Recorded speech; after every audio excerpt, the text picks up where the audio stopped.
Bonjour, bienvenue dans Tam Tam, le podcast recrutement qui te fait passer au niveau supérieur.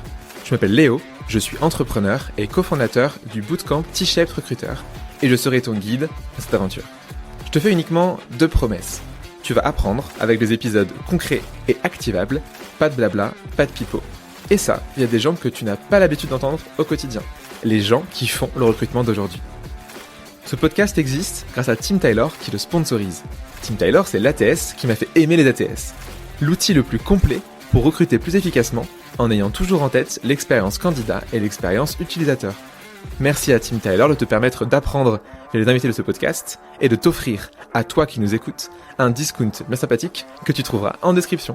Mais bon, assez parlé, place à l'épisode du jour, c'est parti. Bonjour à toi, Caroline. Bonjour Léo. Comment vas-tu aujourd'hui ? Eh ben écoute, comme je te disais, reposé car les enfants ont dormi cette nuit, donc en pleine forme, ravi d'être avec toi. Ça c'est une très bonne chose d'avoir des enfants qui dorment. J'ai pas ce problème-là encore, mais ouais, du coup tu as plein d'énergie à nous revendre pour nous parler d'un sujet hyper important aujourd'hui, qui est le sujet des talents femmes, dans la tech particulièrement, mais pas que. Mais tu vas nous en parler en détail. Avant qu'on commence à parler de ça, moi je suis ravi de t'avoir derrière le micro. Pourquoi ? Parce que du coup tu étais une de mes premières collègues de ma vie de salarié et plus d'étudiant. Donc c'était il y a 4-5 ans, je sais plus, je suis perdu maintenant dans la notion du temps, et on travaille ensemble chez Faber Novel, et du coup c'est rigolo que des années plus tard on fasse cet épisode de podcast avec ta nouvelle vie en tant que membre de Female Agency, mais tu vas nous en parler. Pour les gens qui ne te connaissent pas, moi je te connais depuis un moment, j'ai vu tes différentes évolutions, mais toi, c'est les gens qui écoutent, qui se disent « Mais qui est Caroline ? Est-ce que tu peux nous expliquer en 30 secondes, une minute, qui tu es et ce que tu fais aujourd'hui ?» Yes, avec plaisir. Donc moi je suis Caroline, j'ai 35 ans, 3 enfants et on va dire une première vie professionnelle 10-12 ans plutôt sur des sujets data, marketing et notamment voilà, je suis passée plutôt côté agence, chez un gros GAFA, etc. Et à un moment j'ai même un peu quitté les rôles opérationnels pour prendre ce qu'on appelait une direction des opérations, donc un rôle assez transverse. Où j'ai eu la chance de faire beaucoup de recrutement, de gérer beaucoup de sujets de culture de boîte. J'ai été le premier congé maternité de la boîte. Donc voilà, tout ça a fait, comme tu t'en doutes, un petit cheminement, notamment. Ça, c'était la première partie de ma vie. J'ai fait une petite pause parentale qui a été un peu plus longue que prévu parce que j'ai pas accueilli 1, mais 2 bébés en même temps. Et quand je suis revenue, que j'ai sorti un peu la tête de l'eau de tout ça, je pense que j'étais un peu en quête de sens, comme beaucoup. Et puis, j'ai eu la chance de croiser du coup le chemin de Sarah et Alexia qui étaient en train de monter. Donc là, on est en septembre 2021, qui étaient en train de monter les prémices de ce qui serait A Female Agency. J'ai été une de leurs talents. Donc ça, c'est intéressant. Et on n'a pas spécialement avancé sur mon recrutement, mais à un moment, on s'est dit « j'adore ce que vous faites, etc. » On s'est un peu perdu de vue, et puis à un moment, on s'est reparlé au printemps dernier en se disant grosse traction sur Female Agency. Est-ce que toi, tu as toujours envie de potentiellement bosser avec nous ? Il y a des choses intéressantes à faire aussi, même si on fait de l'humain sur des sujets d'opération, etc. Donc, rejoins-nous. Deviens avant tout agent de talent. Et puis, évidemment, il y a plein d'autres choses à développer sur d'autres pans. Est-ce que ça me fait la transition pour vous dire quelques mots sur AFA ? Qu'est-ce que c'est AFA, du coup ? Donc, AFA, c'est lancé en 2021 et notre mission, notre ambition, c'est vraiment de faire recruter des top talents féminins dans l'écosystème tech. Donc, plutôt ce qu'on appelle à haut niveau, donc vraiment dès qu'il y a des premières questions de management, notamment des C-level, des femmes, les head of, VP, des femmes qui ont à partir de 6-7 ans d'expérience jusqu'à assez peu de limites. Et le point qui est hyper intéressant, c'est qu'on n'est pas chasseuse de tête au sens strict du terme, on est vraiment agent de talent. Aujourd'hui, on est en train de fonder une communauté de femmes leaders. On a un peu plus de 300 femmes qu'on a accompagnées à un moment donné dans la recherche de leur next step professionnel et qui sont restées dans cette communauté, déjà parce qu'elles nous aiment beaucoup, parce qu'il y a cet aspect sororité entre femmes et parce qu'on apporte aussi beaucoup de contenu pour les faire grandir sur des piliers comme la posture, le leadership. On parle beaucoup d'argent aussi chez AFA, qui est un vrai sujet. Et on a évidemment aussi toute une approche autour de l'écosystème tech, de culture générale autour de ces sujets qui apporte souvent beaucoup de valeur. Mais avant tout, c'est aussi le lien entre ces femmes qui se crée qui est hyper fort. Et après, évidemment, on fonctionne de façon plus classique comme un cabinet de recrutement auprès de nos clients quand on place une de nos femmes chez eux. Et pour te dire quelques mots sur nos clients, aujourd'hui, c'est, je dirais, à 60% de la start-up scale-up. Ouais. Quelques ESN parisiennes, plutôt indépendantes, qui ont aussi un gros ADN tech, innovation. Et pas mal de fonds d'investissement. Comme tu t'en doutes, gros enjeux de féminisation sur ces métiers de financiers. Et comme tu t'en doutes, en plus, on reboucle avec leur portfolio de start-up. Donc, on repasse sur la première catégorie de clients. Ok. Voilà. Trop malin. Écoute, hyper bien et une belle réussite du coup en quelques années. Mais non, c'est quoi? C'est 2 ans, donc en fait en quelques mois. 18 mois d'existence officielle. Ça va super vite. Ouais. Et du coup, je pense que tu as pas mal aussi de stats à nous partager. Et moi, c'était un peu ce que j'aimais bien faire avant qu'on commence sur la recherche de job quand on est une femme et les différences entre les femmes et les hommes. Est-ce que tu as 2-3 stats un peu choc, tu vois, coup de poing, pour que les gens qui écoutent se disent ah ouais, ok, il y a un vrai sujet? Oui, moi je pense que ma préférée, elle est vraiment hyper simple, c'est de se dire juste, et encore une fois, on va pas revenir sur les causes qui sont, et on pourrait passer plus d'1 heure là-dessus, voire plus, ou se victimiser, mais aujourd'hui, les femmes, on est 52% de la population française. Et aujourd'hui, cette majorité, du coup, est considérée comme la première minorité qui sont adressées notamment par les équipes de D&I dans les équipes HR. D&I, diversité, équité et inclusion, pour les gens qui n'ont pas la référence. Merci. Tu vas sûrement en parler plusieurs fois de D&I.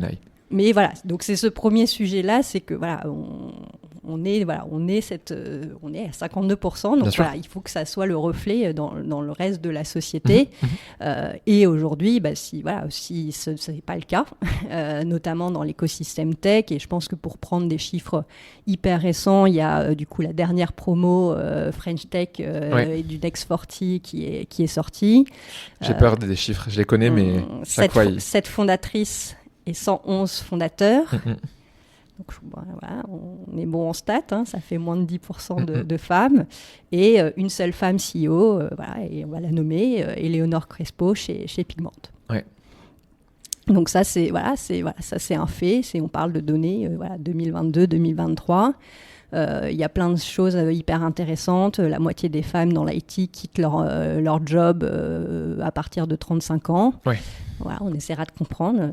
Ouais, on pourquoi, va en reparler. À 35 ans, souvent, il se passe aussi des choses liées à un moment de vie un peu particulier, mais c'est des choses, alors que, à l'inverse, là aussi, tu pourras partager en note de l'épisode, il n'est plus à démontrer que des équipes diverses, c'est ce qui fonctionne le mieux en termes de performance. Le BCG, même sur la rentabilité des boîtes, sur la capacité à lever des fonds, etc. Il y a plus, c'est plus à démontrer. Donc où est l'enjeu et l'ambition qu'on a, quoi. Mais ce que tu as dit et ce qui est le plus marquant, c'est entre les 52% au niveau global et du coup tu as dit on était sur 7-8% même pas de fondatrices dans le Next 40, dans les French Tech 120. En fait, ce qui est chaud, c'est que c'est souvent le problème, c'est qu'il y a des boîtes qui vont te dire on est à 50% hommes-femmes, mais quand tu regardes au niveau premier échelon, c'est ok, les jobs d'entrée, de débutants et tout, mais dès que tu montes dans la hiérarchie, tu vas au niveau du COMEX et du CODIR, il n'y a plus personne. Ouais, et c'est pas de la diversité de faire ça. J'ai un exemple, tu vois, que je m'étais noté pour un peu plus tard, mais on peut le faire maintenant. Pour illustrer vraiment ton propos, j'étais du coup avec des équipes HR d'une travel tech, donc ils me disent non mais nous on est le travel, on a toujours attiré les femmes, on est à 70% de femmes, c'est un non-sujet pour nous la parité. Ok, super pour vous. Et votre COMEX? Ah oui, notre COMEX c'est 10 personnes, 2 femmes, la DRH et la CMO. Donc, super original. Donc, au CMO pour marketing. On était dans le cliché parfait. Bien sûr. Déjà, une première brochette, de toute façon, je crois, de 5 fondateurs. Voilà, donc, ouais, ça part mal. Voilà. Ok. Ouais, et elle me disait, on n'a pas de problème. Quoi. Donc voilà. Donc, t'as pas de problème jusqu'à ce que tu réalises. Challenger la data, ça, c'est un message qu'on passera aussi tout au long de l'épisode. Je suis bien placée pour savoir qu'on peut faire dire beaucoup de choses à des chiffres. N'est-ce pas? Mais ça reste un sujet, même dans le travel, même... oui, peu importe l'industrie, peu importe les types de boîtes. En fait, et beaucoup de gens se cachent justement via ça en disant non, mais dans tel domaine, c'est pas un problème. Les deux sujets, je pense, qui sont intéressants et qu'on va aborder pendant l'épisode, c'est comment est-ce qu'on va attirer et fidéliser du coup des talents féminins. Avant ça, j'aimerais qu'on fasse une sorte de mini-intro, grosse intro, sur un peu quelques éléments avant de partir. Et le premier, moi, j'ai une question pour toi. Alors, elle est assez ouverte, tu vas me dire ce que tu en penses, mais qu'est-ce qui différencie une femme d'un homme dans une recherche de job? Je sais pas, moi je vois mes amis / ma copine quand ils cherchent des jobs, mais est-ce que toi tu as un peu des choses à nous raconter sur comment tu recherches un emploi? Ouais, elle est pas évidente cette question parce que on pourrait tenter de dire rien ne devrait en théorie, voilà, faire cette différence-là. En théorie et en pratique, c'est pas le cas. On peut vite aussi tomber dans des stéréotypes de genre en répondant à cette question, en disant, en étant très premier degré, les hommes vont chercher des environnements très challengeants, au service de leurs grosses ambitions, voilà, que des trucs gros et grands, et des femmes, au contraire, que des trucs plus petits, bienveillants, peut-être à temps partiel, etc., dans des secteurs de la santé, voilà, sur des rôles RH, marketing, etc. Et le problème, c'est que c'est ces discours-là qui sont très dangereux et qui existent. On me le dit assez souvent. T'es maman, tu peux pas avoir un job full-time, tu peux pas être entrepreneur avec 3 enfants. L'exemple le plus connu et le plus parlant, c'est sans doute aussi le sujet de la négo de salaire. À force de dire que les femmes ne négocient pas ou négocient moins bien ou ne savent pas négocier, ça devient un vrai moment d'appréhension pour les femmes quand ce sujet, et je dis négo salarial, mais négo au sens large. Oui, en cours de route, même pour avoir une promotion, exactement. Une augmentation. Et du coup, il y en a qui vont, en effet, tellement être anxieuses qu'elles ne vont pas avoir confiance en elles à ce moment-là, et ça va être une catastrophe en termes de négo. Soit il y en a qui vont tout simplement pas le faire parce que pour éviter la situation inconfortable. Et à chaque fois en plus c'est hyper intéressant d'un point de vue sociétal d'aller savoir pourquoi les femmes et l'argent c'est très compliqué. Enfin, je te laisse faire quelques recherches sur Google, c'est vraiment effarant, c'est très sale. Parce que la femme, c'est la mère, c'est le don de soi, etc. Mais voilà, ces stéréotypes qui sont hyper ancrés dans notre société, dans notre culture, dès les plus jeunes âges, c'est ça qui empêche vraiment aujourd'hui des femmes de briser ce qu'on appelle le fameux plafond de verre, qui renforcent de façon hyper forte ce syndrome de l'imposteur. Et côté Female Agency, c'est vraiment cette mission-là, si on se parle quelques instants vraiment de notre approche côté talent, de venir accompagner ces femmes à dépasser ce fameux plafond de verre, à les accompagner, les encourager, les coacher, à répondre à une offre si elle ne coche pas 120% des compétences qui sont citées dans la job desk. Si on parle d'une équipe de 8 personnes alors qu'elles ont managé que 3-4 personnes aujourd'hui, ça va le faire aussi.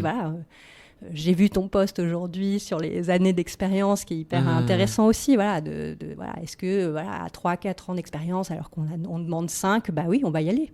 Bien sûr. Et on va y aller et on va démontrer qu'il n'y a pas de raison que ça ne le fasse pas, parce que oui, dans les faits, hommes et femmes, on cherche tous un bon job, un environnement épanouissant, bienveillant, à apprendre des choses, à se challenger. Les femmes ne se fichent pas du salaire. Personne ces derniers mois m'a dit je veux faire du bénévolat. C'est pas pour la gloire qu'elles travaillent, les femmes, je pensais. Donc oui, il y a évidemment des sujets. On est hyper fiers, par exemple, chez AFA, l'année dernière, d'avoir recruté 25% de nos talents sur des fonctions sales, parce qu'on parle beaucoup des métiers tech, de développeuses, mais il y a aussi des fonctions, notamment sales, qui sont où il y a une vraie absence de femmes sur ces fonctions, Bien parce sûr. qu'on en parlait sur des sujets de négo, etc. Donc, Je ne saurais pas citer une seule femme qui gère une équipe sales, par exemple, dans une startup. Tout comme des CTO, tu vois, il n'y en a pas beaucoup. C'est des jobs qui sont souvent réservés plutôt aux hommes parce que du coup, tu as aussi des écoles qui vont être plutôt masculines en termes d'approche, ce qui est exactement. terrible. Et tu vois, tu dis un truc sur le syndrome d'imposteur qui est assez vrai. Depuis que j'ai créé du coup le podcast Tam Tam, quand je demande à des hommes, tu viens dans l'épisode? Ouais, bien sûr, c'est quand? Quel sujet? Et quand je demande aux femmes, j'ai 50% qui me répondent la même chose, mais beaucoup c'est est-ce que tu es sûr que je suis légitime? Bien J'ai sûr. pas un seul homme qui m'a dit est-ce que tu es sûr que je suis légitime, tu vois. Ouais. Et c'est ouf parce que c'est ancré en fait dès l'enfance et ça devrait pas en fait. Et ce que je suis content de voir que ça bouge quand même de plus en plus, pas assez vite, mais je pense qu'on est quand même sur une bonne pente. Mais en revanche, du coup, statistiquement, on voit qu'il y a des inégalités. Par exemple, je pense à des stats sur les inégalités de salaire, qui est souvent une des inégalités qui est assez forte. Moi, j'avais vu chez quelque chose de l'ordre de 12-13%, mais peut-être que j'ai pas les bons chiffres. Oui, ça dépend dans quelle perspective on se place, mondial, France, tout secteur. Mais oui, aujourd'hui, je crois que la dernière donnée Oxfam, du coup, qui est l'écart de salaire homme-femme dans le monde, c'est 19%. Si on prend la dernière donnée INSEE 2021 dans le secteur privé, c'est 24% de différence, mais expliqué principalement parce qu'il y a des gros écarts de temps de travail. Bien sûr, les temps partiels subis et pas choisis. Exactement. Et je crois, et ici, tu vois, je reprends mes notes. Si on reprend sur à temps égal, on reste à 15%, et en 16 ans, on a gagné 7 points. Oui. Donc on peut quand même dire le fait que ça évolue, mais ça évolue trop lentement en fait. C'est le problème. Très lent. Et un exercice qu'on a fait tout récemment, là, il y a quelques semaines avec AFA, on a croisé nos data avec Figures. Coucou Virgile, si tu nous écoutes. Je ne présente pas l'outil. Figures, pour les gens qui ne connaissent pas, c'est des benchmarks de salaire, de rémunération, plutôt dans les boîtes start-up et tech en majorité en Europe, et avec Virgile qui fait des posts très rigolos sur LinkedIn. Exactement. Et on avait fait un focus sur la fonction HR, parce que c'était notre audience, et ça va intéresser la tienne, sur 2 dimensions qui étaient la représentation des femmes sur des fonctions à haut niveau et ensuite sur la dimension écart de salaire.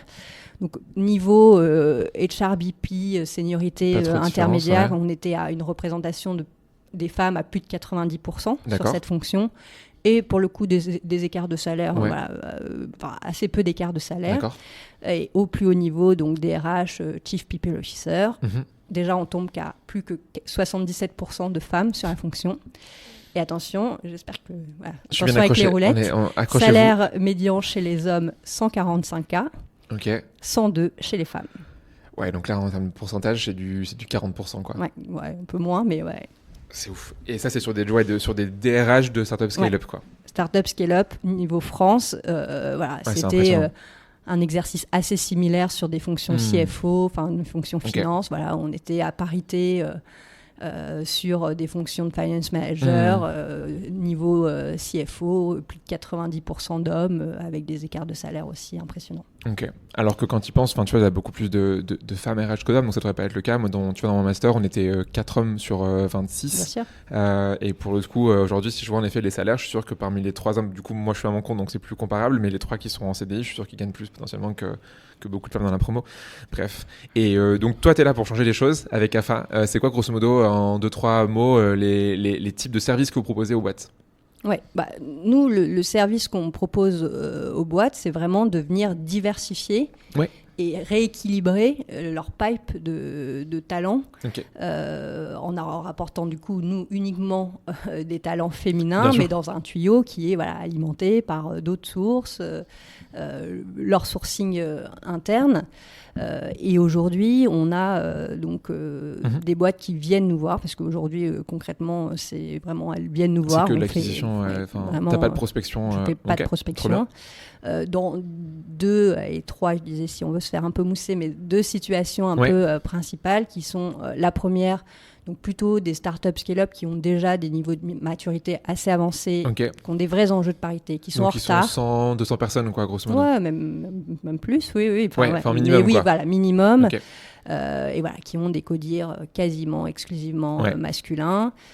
qui viennent un peu la tête baissée, Ouais. honnêtement. On sait qu'on a raté. Et qui, sur le rendez-vous, c'est eux qui passent 30 minutes à nous pitcher leur boîte et à quel point voilà, il faut qu'on convainque nos talents de les rejoindre. Et voilà, qui sont convaincus de la valeur d'affaires. Ouais. Mm-hmm. On a des startups très early stage qui veulent s'attaquer au sujet très tôt. Dès la core team de départ, parce qu'ils se rendent compte que déjà, ils sont déjà peut-être 2-3 mecs autour de la table en termes de fondateurs et qu'il faut qu'ils agissent maintenant. Donc, on va recruter potentiellement des profils de late co-founders femmes ou tu vois, des first PM, des first sales qui seront leurs prochains head of, VP quand les équipes grandiront. Et sur ce point-là, j'ai un exemple dont on est hyper fier aussi chez AFA, tout récent, dans une insurtech, donc post-seed, sur un premier rôle product. Le cofondateur nous dit qu'il voulait absolument une femme, qu'ils étaient déjà une petite dizaine, que des hommes, et que c'était un vrai sujet. On leur a poussé 3 profils, dont une femme qui était enceinte, et on a disclose l'information. Évidemment avec son accord, mais parce que à un moment donné, c'est le genre de choses qui ne peut plus se cacher. Et en fait, c'est presque devenu un atout pour elle. Et alors, l'histoire fait qu'en plus, ça a été un super match avec elle et le reste de l'équipe. Et le cofondateur était hyper fier, hyper aligné sur le fait que dès le premier mois de sa boîte, il envoie ce type de message en disant évidemment c'est un non-sujet en interne comme à l'externe, de recruter une femme enceinte qui va nous rejoindre quelques semaines, qui va partir en congé maternité avec beaucoup d'attention sur sa rémunération pendant son congé maternité, l'impact sur sa période d'essai. Tout ça a été vraiment fait avec je pense beaucoup de sincérité. Et c'est le genre d'histoire qui nous confirme qu'on avance dans le bon sens. Et je dis je doute pas de la sincérité de cette personne, mais c'est aujourd'hui devenu aussi un vrai enjeu business d'avoir de la parité dans sa boîte pour le financement. Aujourd'hui, c'est devenu un top critère côté VC d'avoir une core team diversifiée. C'est devenu un critère sur des appels d'offres, notamment aux US. On a des clients c'est beaucoup plus avancé aux États-Unis qu'en France. Ils se sont fait sortir d'appels d'offres parce qu'ils n'avaient pas de parité sur leur top management. Trop bien. Et je disais, le 3e point pour se faire mousser, c'était de se dire qu'aujourd'hui, on avait des clients qui venaient, qui n'avaient plus forcément de sujet de parité, mais qui venaient nous voir pour la qualité des profils, parce qu'on a des femmes qui sont super bien préparées, qui savent ce qu'elles veulent, parce qu'on a cette approche aussi d'agents de talent, qu'on les connaît très bien, qu'on sait dans quel moment de vie elles sont, et ça crée souvent aussi des t'as des belles profils histoires. juste de qualité, peu importe les enjeux derrière de diversité, les gens se disent c'est AFA m'emmène des gens que j'aime bien. Ok, trop cool. Avant que tu me donnes des conseils pour attirer des talents féminins, moi j'ai une mini question. Alors je vais même faire avocat du diable, mais c'est pas vraiment ça. Mais tu sais, dès que tu fais des posts là-dessus sur LinkedIn, t'as Jean-Michel Boomer qui vient venir te dire mais c'est de la discrimination contre moi. Et puis moi je suis un homme. Et puis un jour on va prendre une femme parce qu'elle est moins compétente que moi, juste parce que c'est une femme. Tu réponds quoi à cette remarque très constructive? Oui. Déjà que c'est faux, en tout cas dans la perspective d'AFA, parce que comme je disais, on vient simplement rééquilibrer, en fait, féminiser un pipe de candidats qui est naturellement masculin, mais à la fin d'un process, si c'est un homme qui est choisi, c'est fine. Très concrètement, on n'applique pas de retainer, pas d'exclusivité, on est uniquement au succès, donc souvent il y a en parallèle de nous d'autres cabinets plus classiques, ou à minima le sourcing interne de la boîte. Bien sûr. Donc c'est faux. Oui, puis les boîtes ont le choix en fait de choisir ou pas les personnes que tu leur proposes. Toi, tu es juste là pour mettre. Quand tu dis dans ton sourcing, tu vas aller chercher les gens et ta diversité, elle doit être au niveau du tout début de la sélection. Ensuite, dans les évaluations, là, c'est les compétences qui vont compter. C'est pas qui tu es, d'où tu viens. Ok, trop bien. Première question sur comment attirer des femmes. Typiquement, donc on a parlé un peu de la différence quand on candidatait, de comment est-ce qu'on se plaçait, comment est-ce qu'on se situait, peut-être un manque des fois de confiance, un manque d'estime de soi qui est lié à mille et une raisons dont on va pas parler là aujourd'hui. Il y a plein de podcasts qui en parlent suffisamment bien. Sur le côté inbound, donc l'inbound, c'est quand les gens viennent à toi, donc les annonces, la marque employeur, etc. Est-ce que tu as des exemples à me donner, des tips pour les gens qui nous écoutent sur comment faire en sorte qu'une annonce, que des réseaux sociaux, que la marque employeur soit orientée vers les femmes? Ouais. Déjà, d'un point de vue un peu global, il faut s'engager. sur le sujet, prendre position, comme je disais tout à l'heure, peut-être reconnaître qu'on peut être un peu en retard, mais qu'on passe à l'action, qu'on est dans l'action. On demande à personne de prendre le poids en effet de cet héritage sociétal qui est ancré, mais je pense que faire preuve de transparence, de sincérité, c'est sans doute la meilleure démarche dans ces enjeux. Et après, pour s'engager, justement, il y a vraiment des sujets, notamment au sein de la French Tech, de Station F, on n'est pas très loin de chez eux, de s'engager à signer le Parental Act, à calculer son EGA Pro. Alors encore une fois, c'est de la data, on fait attention, ce que disent les chiffres, etc. On les challenge. Mais ça, c'est que ça permet quand même des fois de remettre juste un tout petit peu de cadre. Ok. Et tu parles des annonces, en effet, qui est un vrai sujet. Et il y a des basiques à appliquer sur, évidemment, le fait de ne pas genrer. Alors après, on ne va pas rentrer dans le débat, écriture inclusive, pas écriture inclusive. J'ai envie de dire, faites ce que vous voulez du moment que il n'y a pas écrit il et le partout. Ouais, c'est ça. Directeur. Donc faites un peu mieux qu'un H/F à la fin du titre, juste pour qu'il y ait un tout petit peu plus de projection. Mais choisissez la méthode. C'est long, l'écriture inclusive. Oui, mais bon. Ça permet de se projeter. On évite les termes guerriers du type ninja, rockstar, ceinture noire. Ça, c'est de moins en moins, ça, heureusement. Mais c'est de moins en moins, mais c'est vrai que tout de suite, ça met quand même un froid sur une femme qui se reconnaissent pas dans ces termes. Il y a des outils aujourd'hui gratuits qui vous permettent de screener vos annonces pour savoir en effet est-ce qu'elles ont plutôt une consonance féminine. Il y en a que tu utilises, toi à compétences égales, qui est peut-être un des plus connus en France, t'as Textio. Oui, il y a même des mentions aujourd'hui à la fin des annonces, etc. à rajouter. Et tout simplement aussi, faites relire vos annonces par des hommes, des femmes, et regardez leurs réactions. Prenez quelques idées de nos amis côté product, mais ça marche. Ça marche. De la recherche utilisateur-utilisatrice. On en a parlé tout à l'heure sur le contenu, des compétences qui sont demandées, du niveau de seniorité. On fait attention, est-ce que c'est vraiment des must-have parce qu'on disait, autant un homme va candidater quand il a 40% des skills de la job desk. Une femme, elle va chercher à avoir 120%. Donc, si on commence à avoir une liste sans fin, c'est sûr que vous allez avoir assez peu de femmes. Donc ça, on fait attention qu'on est vraiment sur du must-have dans les éléments qu'on présente. Et puis je pense un élément d'ailleurs qui est pas forcément spécialement homme-femme, mais qui est, je pense, où les femmes vont avoir une vraie sensibilité, c'est d'afficher le salaire et le package, les fameux perks, les avantages qui à côté, qui sont derrière. C'est sûr que sur un nombre de jours de RTT, sur de la flexibilité, c'est ce qui va être recherché.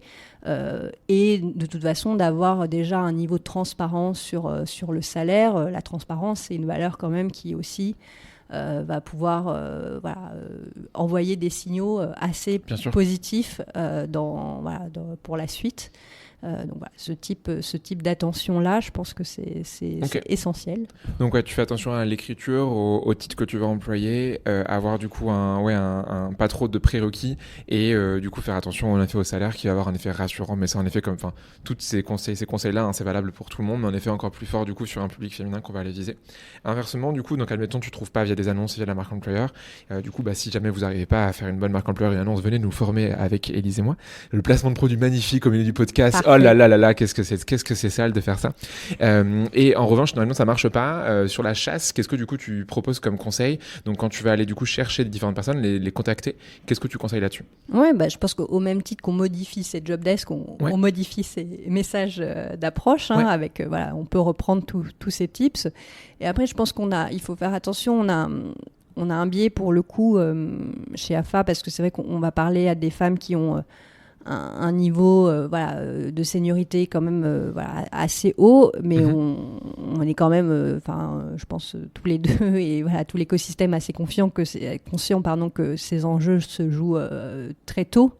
Donc là aussi, pas hésiter à faire des partenariats avec des écoles de reconversion, des écoles spécialisées comme pour la formation des femmes comme Ada School.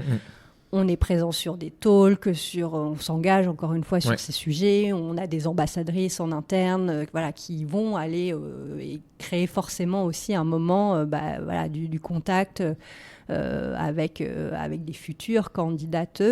Et ça, c'est un vrai sujet. Je pense notamment à Conto, avec Sarah Ben-Halen, qui s'engage beaucoup sur ces sujets. Et qui arrive au tout début de la boîte, donc c'est pas mal pour elle. Exactement, et qui prend beaucoup la parole sur les initiatives qu'ils font chez eux. Et en fait, pour attirer des femmes développeuses, ils vont dans les écoles, il n'y a pas de secret. Et un autre... un tout autre secteur qui a un vrai enjeu aussi de féminisation à haut niveau, c'est le conseil notamment en partnership. Et j'avais une discussion hyper intéressante avec une ancienne DRH d'un CAB en strat, qui avait fait une rapide étude sur le niveau de drop qu'il y avait de femmes à chaque niveau hiérarchique, et qui était arrivée à la conclusion qu'il lui fallait 80% de stagiaires femmes pour avoir la parité au niveau senior manager partner. C'est ouf. Et d'avoir déjà ce type de ratio-là, et on verra après, évidemment, le but c'est d'engager ces personnes et de les retenir, mais déjà d'avoir la conscience de ça, et ça ouvre le débat potentiellement sur des sujets de quotas, qui fait débat, mais qui pour le moment quand même démontre qu'il y a des choses qui fonctionnent. Je pense notamment à la loi Copé-Zimmermann, où aujourd'hui en France on est quand même champion du monde de la parité sur les conseils d'administration dans le CAC 40. Donc c'est des choses qui marchent, et d'avoir conscience de ces ratios-là, c'est, je pense, des choses intéressantes quand on fait son sourcing. Ouais, c'est clairement les trucs auxquels on pense pas forcément. Et du coup, ce que tu dis, en fait, c'est d'aller anticiper les besoins. Et t'as toujours un peu cette logique où les gens se mettent un peu en victime. Ah, mais je comprends pas, les femmes postulent pas chez moi. Et c'est pareil pour tous les profils quand tu parles de diversité et inclusion au sens large. Si tu fais pas de démarche d'aller voir des assos, par exemple, comme si tu veux, je sais pas, avoir plus de personnes en situation de handicap, du coup, tu vas faire des partenariats avec la GFIP et ils vont t'emmener des profils. Si tu fais cette démarche de rester, attendre et que rien ne se passe, ça marchera pas. Là, ce que tu dis sur Ada, c'est hyper important. Donc Ada, du coup, qui forme plus de développeuses que de développeurs, qui ont une logique très forte féministe derrière la formation, avec aussi une implication de Montessori, si je me trompe pas, donc assez intéressant en termes de logique derrière. Du coup, tu vas à la source, là où ils sont formés, et c'est là où du coup t'es un partenaire de confiance parce que t'es là au tout début. T'attends pas qu'elle soit plus tard. Ok, trop intéressant. Et une fois que t'as ces personnes-là en entretien, est-ce que tu as du coup des conseils à donner sur le care candidat, sur l'expérience, sur la négo, je sais pas, quand tu as des gens qui sont là, à qui tu parles, qu'est-ce qu'il faut faire et pas faire? Ouais, tu vois, j'ai écouté la semaine dernière l'épisode que tu as, j'ai oublié son nom, sur le candidat de care. C'était avec Elodie. Elodie, je pense que déjà tout ce qu'elle disait sur on se remet dans un vrai niveau de considération, une discussion d'égal à égal, c'est essentiel, c'est clairement ça. Et après, sur un entretien, les femmes vont peut-être être plus sensibles à des signaux faibles comme du retard, une ancienne personne en poste qui va être dénigrée. On est attentif. Je l'ai vécu, tu vois, personnellement. Super premier entretien en visio, super fit. Moi, à l'époque, j'étais hyper transparente sur ma situation perso, d'enfants en bas âge, etc. Et la personne en face de moi, un homme, pourtant papa de 3 enfants, me dit ah super, on se voit mardi prochain à 19h dans nos locaux qui étaient à l'autre bout de Paris pour moi. Ok, on ne s'est pas compris. Quoi. Ouais, ça veut dire négocier pour la garde d'enfants, les choses que ça. Si déjà au deuxième entretien, tu m'imposes d'être un mardi soir à 19h à l'autre bout de Paris, ça va pas le faire. Ouais. Proposer oui, imposer non, quoi. Voilà, donc ça c'est des vrais enjeux et des vrais points d'attention. On forme évidemment les hiring managers aux différents biais, et notamment les biais de genre. On est attentif à ce qu'il y ait une parité sur les process. C'est sûr que si on veut recruter des femmes et qu'on lui fait rencontrer 10 hommes pendant le process, les femmes attirent les femmes aussi. Donc il faut qu'il y ait ce niveau de parité à ce niveau-là. Et sur la négo de salaire, on en a un petit peu parlé tout à l'heure. Peut-être que on s'écarte un peu de cette partie purement salariale, d'ailleurs qui est peut-être encadrée par une grille, là aussi, autre débat. En théorie, dans une boîte qui a fait un impact et un investissement sur sa culture d'entreprise. Qui entre guillemets, clôt un peu le débat sur le niveau de salaire pur. Mais par contre, on va parler d'autres avantages, du télétravail, des RTT, du financement de la crèche, des éléments qui vont permettre aussi à une femme de se projeter dans un environnement qui va lui apporter flexibilité, confort entre guillemets, sur un peu de décharge de la charge mentale. Et ça, je pense que c'est aussi le rôle d'une boîte d'offrir ce cadre-là à ces femmes. Bien sûr. Et là, tu vois, tu vas avoir encore une fois, je sais pas, le Jean-Michel Boomers qui va te dire oui, mais aujourd'hui, les tâches, elles sont partagées entre les hommes et les femmes au foyer, mais ça, c'est la théorie. Tu vois, quand dans la pratique, c'est pas vraiment le cas. Et il y a encore aujourd'hui, malheureusement, beaucoup trop de femmes qui ont beaucoup plus, non seulement de charges de travail domestique, mais aussi et surtout de charges mentales. Et donc, si en effet, tu viens dire, t'as une crèche d'entreprise, t'as des jours en plus, t'as des jours enfants malades, t'as ci, t'as ça, t'as du télétravail qui est flexible, t'as ta nounou qui est pas là, pas de souci, t'inquiète, tu gères comme tu veux. Si t'as cette garantie-là dès le début, dès les process, c'est hyper agréable en fait. Oui, on parle de politique de parentalité, pas pour les femmes, pour les hommes. C'est au global, tout à fait. Et ça viendra du coup, ça avantagera tout le monde, mais du coup ça viendra aussi corriger le tir quand malheureusement dans un couple, c'est la femme qui fait plus que l'homme, ce qui aujourd'hui est, je sais pas, j'ai pas en termes de stats, mais ça va être dans 95% des cas, où tu as la femme qui fait plus, même si on tend vers plus d'égalité, ça met encore une fois du temps aussi. Tu parlais de rapport, je sais plus, 95 dernier sur les salaires et 2001, il y avait 25 ans. Peut-être que dans 25 ans, en 2050, on se refera un podcast et là, on est à 50-50, enfin. Ok, admettons, bonne nouvelle, la boîte recrute ses candidates que tu as via AFA ou via toute autre manière, n'est-ce pas, de recrutement. Comment tu fais ensuite pour, première chose, gérer l'onboarding ? Est-ce qu'il y a une différence entre des femmes et des hommes à l'onboarding ? Oui, alors, différent, je ne sais pas, mais encore une fois, j'ai des outils qui sont super efficaces. Je remets un point d'attention aussi sur, alors je ne sais pas exactement en termes techniques RH comment on l'appelle, mais sur le pré-onboarding, sur la phase entre l'offre et l'arrivée. 3 mois souvent qui se passent. Le drop entre cette période-là est existe une vraie réalité, donc on garde le lien pendant cette période. Et une fois sur place, évidemment, on maximise le lien les premières semaines, les premiers mois en one-to-one. Et nous, ce moment justement d'accompagnement des femmes dans leur prise de poste qui peut, en effet, parfois, représenter une vraie next step professionnelle en termes de niveau de responsabilité, de périmètre de management, etc. On est assez convaincus que se faire accompagner à ce moment-là par un coach, par d'ailleurs la manière qui convient le plus à la personne. Et nous notamment pour les citer, parce que on bosse beaucoup avec elles et elles font vraiment un truc génial, c'est les comètes qui créent des boards personnels de femmes leaders qui sont des cercles de femmes, de 10-12 femmes, qui est animé par un coach. Et notamment, ça va beaucoup travailler sur l'intelligence collective. Et elles ont ce rendez-vous, du coup, mensuel, où elles se retrouvent toutes pendant 2 heures pour échanger sur leurs enjeux de développement pro et perso. Et ce qui se passe dans les cercles reste dans les cercles. Donc on m'a parlé de quelque chose de très puissant qui se passe et de choses qui vraiment peuvent changer la vie de ces femmes. Et ça, par exemple, c'est des accompagnements aujourd'hui qu'on négocie dans les packages d'entrée. de nos talents. C'est inclus dans le prix qu'ils vont payer, trop intéressant. C'est du coaching, et ça, cette dimension-là, on en discute dès l'offre en fait.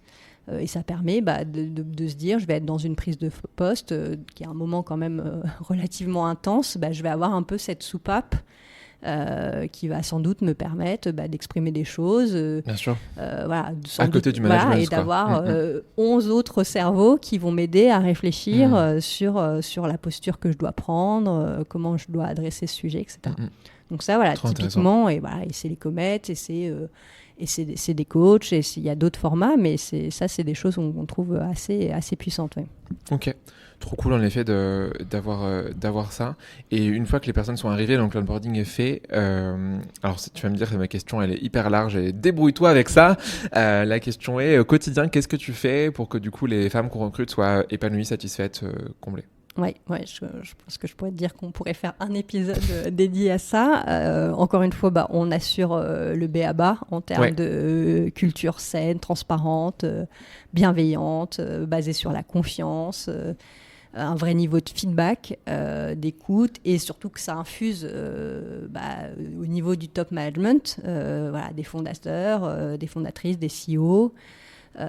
On met en place des basiques sur le télétravail, et on est attentif, voire même il faut que ça devienne un réflexe sur les décisions qu'on prend et les actions qu'on prend. Est-ce que c'est inclusif? Est-ce que c'est exclusif? Pourquoi on le fait? Sur quel argument? Et si on doit arbitrer, je reprends l'exemple de la crèche, par exemple, qui est un vrai sujet d'un point de vue financier. C'est un vrai... évidemment, il y a plein d'aides, de déduction d'impôts, mais à la base, il y a une vraie trésorerie à sortir. Donc, il peut y avoir un vrai argument financier. Toutes les structures ne peuvent pas se permettre de le faire. Mais à partir de ce moment-là, on l'explique, on est transparent. Et je pense que aussi, pour prendre ces décisions-là, il faut avoir à la base un cercle de décideurs et avec parité pour que ces points de vue soient confrontés et les différentes sensibilités soient évoquées. Et ça, je pense que on reprend la base de notre discussion, de dire il faut avoir des CODIR, des COMEX qui sont paritaires pour que tous les points de vue puissent être exprimés. Okay. Et après, il y a évidemment des petites guidelines assez simples qui sont les réunions avant 9h, après 18h. Est-ce que j'ai des choses qui m'ont beaucoup, moi, personnellement, quand j'y repense, je me dis, mais qu'est-ce que je faisais sur un TGIF systématique le vendredi. TGIF, pour les gens qui ne savent pas ce que c'est... Le Thanks God It's Friday, donc c'est l'apéro du vendredi soir qui est pris avec les collègues. Est-ce que c'est vraiment le seul moyen d'avoir un moment informel?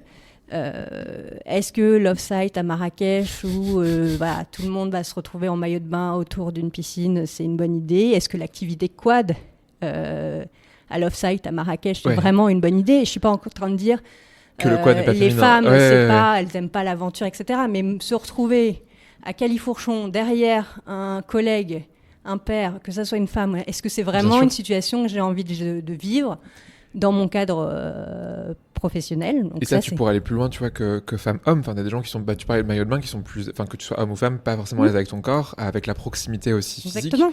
Et en effet, c'est des questions qui sont plus larges, mais qui vont clairement avoir un impact, notamment quand tu as aussi, tu peux dire des écarts d'âge. Enfin, je sais pas, t'as plein de choses qui sont à prendre en compte, quoi. Et je me permets vraiment de prendre ces exemples-là. Tu les as vécus. Parce que je les ai vécus, parce que je les ai validés, tu vois, en tant que membre d'un COMEX, et qu'avec le recul, je me disais, mais tu vois, notamment ce phénomène du TGA, je me dis, mais qu'est-ce que c'était excluant pour les parents, quoi, ou pour les gens, tout simplement, qui ont envie d'avoir une vie en dehors. Aussi pas forcément très sociale, tu vois, et qui vont se sentir exclus parce qu'ils sont pas là. T'es un grand timide, par exemple, tu vas pas aimer ça, quoi. Et aujourd'hui, avec AFA, justement, tu vois, on crée beaucoup de liens avec nos talents, et ça prend la forme de petits déjeuners, de dîners plus plus exclusive justement, voilà, sur tu vois, plutôt 10-12 femmes, voilà, et puis des moments de networking où on réunit 200, 300 femmes, parce que chacun aussi vient piocher, en effet, comme tu dis, le format où il est le ou la plus à l'aise. Et ça, je pense que avoir ce type de questionnement quasi quotidien ou quasi à chaque nouvelle prise de décision, c'est important. Donc ça, c'est en effet des choses. Et encore une fois, voilà, on blâme personne, on avance à son rythme. Et voilà, les fondateurs évoluent aussi, eux, avec leur moment de vie. On disait en ce moment, on a beaucoup de papas dans la French Tech, de fondateurs qui deviennent papas, tu vois, qui vieillissent aussi. Quand je dis vieillissent, ils ont 35 ans, attention. Mais voilà, et ça fait, voilà, c'est vrai qu'à un moment donné... on ne sait pas, voilà, si vous ne savez pas ce que c'est le chamboulement de la parentalité et de la maternité, il faut au moins s'y intéresser, et parce que c'est un vrai sujet que vous vouliez ou pas des enfants. Ça aussi, c'est un débat, hein, parce qu'il y a, j'en discutais aussi avec un CEO de boîte qui m'a dit, quelqu'un lui avait fait le reproche de faire une politique qui prônait la natalité, en fait. Dans sa boîte. Parce qu'il y avait tellement de choses pour les parents. Mais je pense que c'est des feedbacks à prendre, encore une fois à expliquer, à arbitrer. Enfin, il y a justement, on en parlait tout à l'heure dans le podcast de Mathieu Stéphanie, l'un des derniers épisodes est dédié au congé maternité. Il a du coup... je vais oublier les noms, mais il y a la CEO d'Anaxago, qui s'appelle Caroline, et qui racontait qu'aujourd'hui, ils ont arbitré en faveur donc de la place en crèche, mais qui n'ont pas de ticket resto, par exemple. Mais ils ont fait cet arbitrage parce qu'aujourd'hui, ils estiment, et au-delà de l'aspect financier, que si tu n'as pas de système de garde, tu ne peux pas travailler. Ou en tout cas, travailler aussi et être au bureau, idéalement, quoi. Donc, c'est l'arbitrage qu'ils ont fait, et qui s'entend, et c'est leur arbitrage. Mais ça, je pense que c'est important d'être transparent là-dessus. Est-ce que tu as un dernier conseil, du coup, sur comment est-ce qu'on peut retenir retenir, j'aime pas ce terme, mais comment tu peux faire en sorte que les personnes restent le plus possible en entreprise et soient contentes pour les talents femmes ? Je pense que sur les talents femmes, il y a l'exemple aussi de faire en sorte que l'environnement professionnel soit une safe place. Oui. Et il y a des choses super aujourd'hui, comme des outils comme Mocacare qui sur les enjeux de santé mentale. Et si ça passe aussi par des initiatives Women at le nom de ma boîte, c'est pas le énième lieu pour tenir la rubrique potin de la boîte. C'est parce que c'est des moments où il va y avoir sans doute la libération de la parole, des échanges sur des enjeux qui peuvent être plus compliqués à exprimer, mal perçus. Et ça, c'est vrai qu'aujourd'hui, c'est des choses qui sont des fois un peu montrées du doigt ou moquées en disant qu'est-ce que vous allez faire entre gonzesses, etc. Enfin, ça, c'est très propre aussi à la France, je pense. Tu vois, genre dans une des boîtes que je ne nommerai pas, on avait cet équivalent de groupe, et ça marchait très bien aux États-Unis. Du coup, là-bas, c'est très culturel. Tu vas avoir Latino at machin, tu vas avoir Black people at machin, etc., etc. Et en fait, c'est beaucoup plus ancré parce que aussi il y a des statistiques qui sont faites, parce que contrairement à la France, on cache pas la différence et la diversité aux États-Unis, même s'il y a un racisme potentiellement qui va être plus systémique ou autre. Mais en fait, on met des mots sur les choses et les gens agissent. En France, ouais, mais tu comprends, il y a un peu ce côté genre tabou politique qui vient gêner. Donc peut-être que c'est aussi lié à la culture française, mais en effet, ce que tu dis est très vrai. Il faut laisser la place à l'expression et donner les moyens aussi, même financiers. Tu vois, tu crées ce groupe-là, donne-leur l'argent de faire des événements, des initiatives, de former au biais, par exemple, comme tu parlais. Et du coup, ça m'amène à une dernière question que j'avais pour toi et qui je pense peut être intéressante, c'est est-ce que tu sais pourquoi les gens partent des boîtes, notamment pourquoi les femmes partent des boîtes? Est-ce que c'est pareil que tout le monde, outre les classiques entente management, etc. Est-ce qu'il y a des différences, tu penses, entre la raison pour laquelle les femmes vont partir par rapport aux hommes? Ouais, je pense que sur le top 3, comme tu dis, je vais être assez classique, des aliments sur la vision, quête de sens. Je suis pas assez bien payé. Tu vois, j'avais pas mis l'argent dans mon top 3. Okay. J'avais mis dans mon 3 absence de perspective d'évolution, c'est quoi mon next step? Je suis bloqué, quoi. Ma learning curve est en stand-by. et assez peu l'argent, tu vois, j'allais dire, au final. Encore une fois, je pense qu'on a un biais chez AFA. On parle à des femmes qui sont relativement seniors, qui savent qu'elles ne vont pas refaire les gaps de salaire qu'elles ont fait sur leur premier job. Mais on a un exemple hyper récent d'une femme qui avait un fort besoin de réalignement tu vois, sur la dimension pro, perso, enjeux écologiques, et qui a divisé par 2 son salaire. Wow, ok, c'est énorme. Littéralement. Ok. Et encore une fois, on était déjà sur des hauts niveaux de salaire, mais on est dans ce type de perspective-là. Donc, oui, elle n'est pas non plus tombée au SMIC, quoi. Mais, non, voilà. Et je pense que la vraie réponse, en tout cas dans le prisme AFA, il est lié indéniablement à un moment de vie qui est la maternité. Aujourd'hui, je ne sais pas si c'est un biais du moment, etc., mais on fait notamment des petits déj avec nos nouvelles talents qu'on accompagne, tu vois, il y a 10 jours, une fois par mois. Et quand on a réuni une quinzaine de femmes la dernière fois, c'était une femme sur 2. Ce sujet était au cœur de sa réflexion parce que revenait d'un congé maternité, était enceinte, était en parcours de PMA.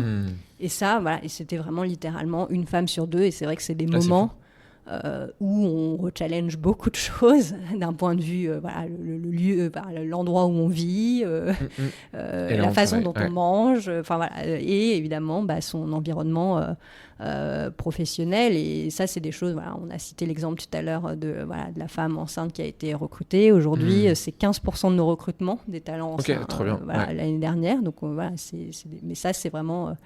oui, je pense que c'est ce moment de vie-là, il est très fort chez nous dans nos échanges avec nos talents. Et du coup, il doit être très fort, je pense. Côté, c'est logique. Tu te remets en question, comme tu dis, sur plein de sujets. Et il faut aussi dire qu'il y a beaucoup de boîtes, je n'en nommerai pas, mais j'en ai quelques-unes qui me viennent, qui sont très mauvaises sur les retours de congé mat. Où c'est là où tu as des départs. Et en fait, après, ça se sait. Et du coup, ça fait une sorte de chaîne où ensuite les autres congés mat vont pareil enchaîner et ainsi de suite, et ça marche pas du tout. Ok. Est-ce que avant que je te pose les 3 petites questions que je pose à chaque invité qui passe derrière ce micro, tu as une dernière chose à ajouter qu'on aurait oublié, un truc qui te tient à cœur avant de donner ton conseil à quelqu'un qui recrute? Non, j'ai envie de dire, oui, après, c'est beaucoup de sujets où... Alors, une chose que je n'ai pas dite, c'est on fait très attention à la communication qu'on a sur ces questions de parité. Et on essaye vraiment, enfin, c'est pas on essaye, on laisse jamais penser qu'un tel est là parce que c'est une femme et parce qu'elle n'est pas compétente. Et ça, vraiment, c'est... c'est pas le quota, quoi, ou la femme quota que tu mettrais, et quoi. Ça, je vous renvoie vraiment à l'excellent livre de Céline Alix qui s'appelle « Merci, mais non merci », qui décrit ce phénomène des femmes aujourd'hui qui tournent le dos, en fait, à ces rôles à responsabilité. Pour plein de raisons, mais une de ces raisons-là est sans doute la légitimité, enfin en tout cas ce qu'on laisse penser sur la légitimité de ces positions, ou venir faire le sale boulot entre un top management et des équipes, etc. Donc ça, cette attention-là, et job is not done quand on a une femme au COMEX. Clairement. Ok, et écoute, ça c'est une bonne référence qu'on rajoutera du coup dans la description du podcast. C'est 3 questions que je pose à chaque invité. La première, elle est très simple. Quelqu'un qui nous écoute, qui a écouté jusqu'au bout, en plus de tous les conseils qu'on t'a déjà donnés, est-ce que tu aurais un seul conseil vraiment à retenir sur le sujet? Je pense que je ne vais pas être hyper originale, mais c'est se former, faire de la veille, lire sur ces sujets-là. Aujourd'hui, il y a plein de formats super intéressants sur le modèle des fresques. C'est des fresques du climat, fresques de la diversité, fresques de l'équité, qui sont, je pense, des formats ludiques, pédagogiques, qui permettent d'embarquer aussi le reste des équipes. Il y a 1000 pas, je ne sais pas si tu as vu ça, je suis tombé sur ça ce matin, je crois. En fait, c'est un principe où tu fais des pas en entreprise et tu as des feux rouges qui te font reculer, un peu comme les 1000 bornes. Je vois la référence. Et qui te font avancer et reculer. Et du coup, en fait, tu joues le jeu d'une femme en entreprise qui va se prendre remarques sexistes, plafond de verre, pas de promotion et son collègue homme qu'il a, etc. Et du coup, tu dois avancer comme ça, je crois que ça s'appelle 1000 pas, il me semble. Et c'est un jeu de cartes. J'ai pas encore essayé, donc je suis tombé sur ça ce matin, ça tombait bien. Faites des événements mixtes des trucs. Aussi. Exactement. Faites des événements mixtes, vraiment, on l'avait fait chez Conto, les hommes nous ont dit j'ai appris des choses, j'ai pris en face des vraies réalités, quoi.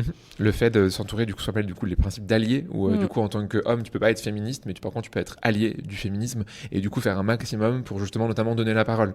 Tu vois, on m'a reproché il y a quelques semaines d'avoir trop de femmes dans mon podcast. On m'a dit c'est pas diversité, mais qu'est-ce que tu racontes? Justement, c'est le principe en fait. En retournant dans l'autre sens et en ayant plus de femmes que d'hommes de manière temporaire, c'est ce qui fait aussi que moi, tu vois, je serais pour que pendant un temps, les femmes soient mieux payées que les hommes. Que du coup, les hommes comprennent ce que ça fait d'être moins payés pour le même boulot. Ça ferait du bien, tu vois, de faire ça. Tu vois, ces fameux événements qu'on ouvre en termes de mixité, il y a des hommes qui se retrouvent du coup à minorité. Ils disent bien sûr. C'est ça fait ça. C'est bizarre.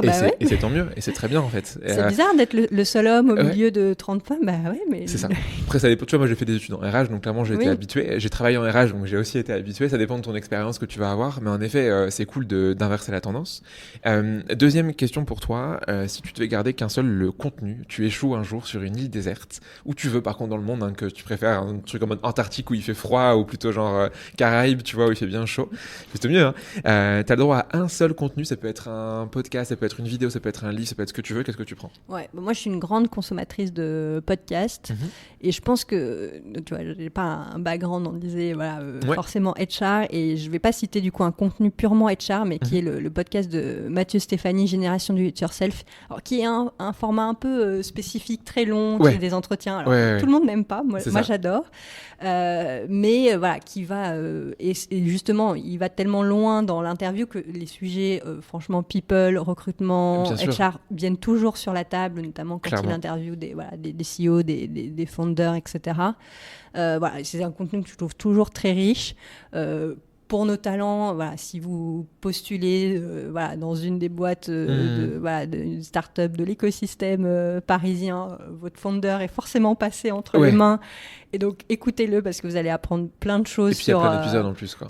Oui, je crois qu'il y a plus de 300 épisodes aujourd'hui. Donc tu télécharges tout sur un iPod parce que tu n'auras pas de réseau sur ton île déserte, et tu auras ton iPod Nano avec des podcasts enregistrés de Mathieu Stéphanie. Nous sommes la somme des 5 personnes que... je pourrais te faire sur la parodie. Troisième question pour toi, c'est le balance ton tam-tam. Donc là, c'est pour pas faire mon boulot, tu vois, et que tu me trouves mes invités à ma place. Est-ce que tu as des gens que tu connais qui font des choses chouettes dans le recrutement et que tu aimerais qu'ils prennent ta place derrière ce micro? Oui, je voulais faire un joli clin d'œil du coup à Yacine, qui est mon ancien boss, du coup notre ancien boss chez Faber Novel, donc aussi un quasi-absence de background sur les sujets HR, mais qui lance aujourd'hui une jolie start-up qui s'appelle Solers.io, et qui a une super vision du recrutement, notamment qui est en train de mettre au placard la question du CV pour remettre les skills et vraiment les compétences au cœur des débats.